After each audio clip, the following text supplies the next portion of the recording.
There is a specific moment when a weather pattern stops being a forecast and starts being a sentence. That moment just happened over the United States. Right now, more than 40 million people across the Central Plains and Southern Interior are under some combination of heat advisory, flash drought watch, or severe weather threat, often all three at once, in the same counties, in the same week. What locked into place over the continental interior this week is not a storm system. It is not a cold front pushing through. It is a configuration, a particular arrangement of pressure, heat, and wind at altitude that is settled in like a stone and, according to the federal forecast hierarchy, intends to stay through at least the middle of June. To understand why that matters, you need to understand what the atmosphere is actually doing right now, because the mechanism is the story. High in the atmosphere, there is a persistent ridge of high pressure parked over the American West and Central Plains. A ridge is not complicated. It is a dome of descending air. Air falls, compresses, heats. Moisture evaporates before it can form clouds. The sun hammers unobstructed, and the ridge just sits there, steering storm systems around its edges rather than through the places that need rain. At the surface, that means the central United States is being squeezed from two directions at once. The baked, subsiding air from the ridge pushes down from above. The Gulf of Mexico still pumps warm, humid air northward, but that moisture is not reaching the plains as rain. Instead, it is pooling at low levels, raising the dew points, making the heat feel catastrophic, and feeding explosive thunderstorms along the ridge's eastern flank, not where the drought is, along the edge, where the atmosphere gets violent. This is what atmospheric scientists call a dual threat pattern, and it is one of the most punishing setups the interior of this continent can produce. You can be in a severe thunderstorm warning at noon and a heat advisory by 3 in the afternoon. Same day, same county. In Oklahoma last week, that is exactly what happened. A hail-producing supercell moved through a county already under excessive heat warning, and the storm did nothing to break the heat.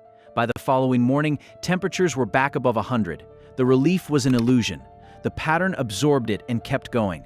The Climate Prediction Center does not issue a rapid onset drought watch casually. The phrase rapid onset refers specifically to drought that develops within 2 to 4 weeks, what researchers call flash drought.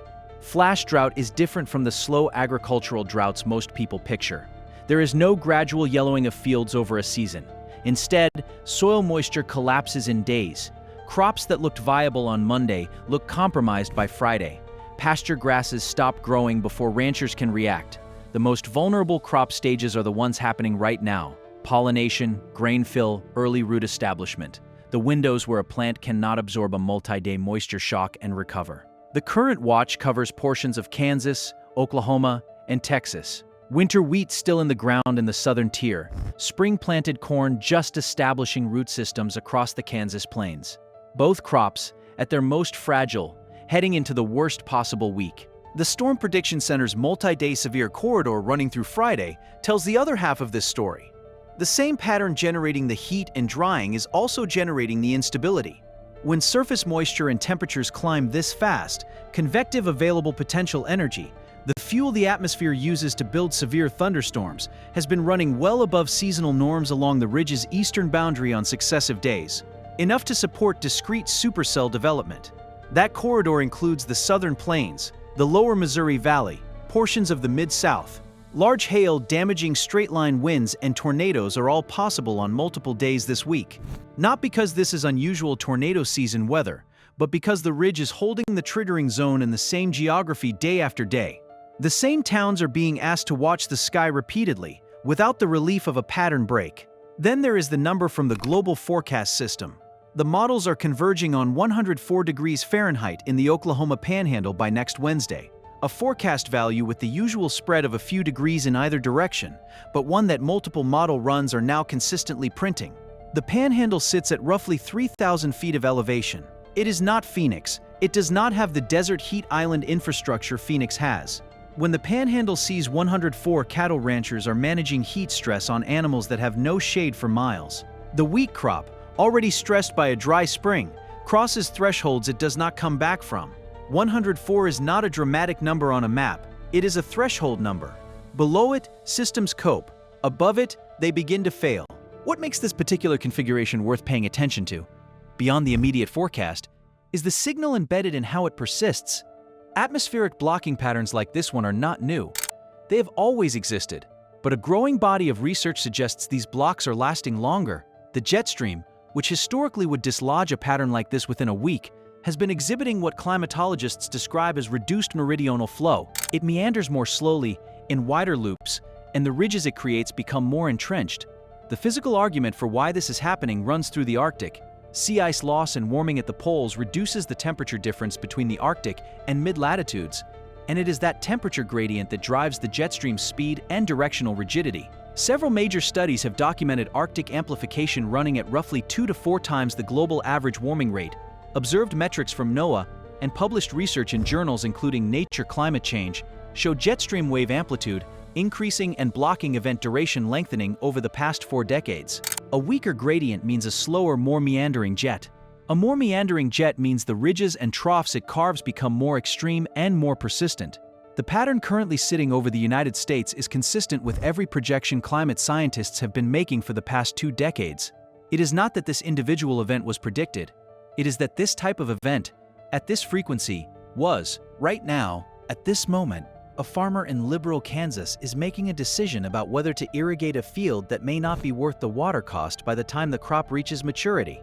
That decision, multiplied across hundreds of thousands of acres, is what the atmospheric pattern translates into at ground level. The distinction between climate trend and weather event is not particularly useful to her right now. What is useful is knowing that this is not going to break on its own schedule.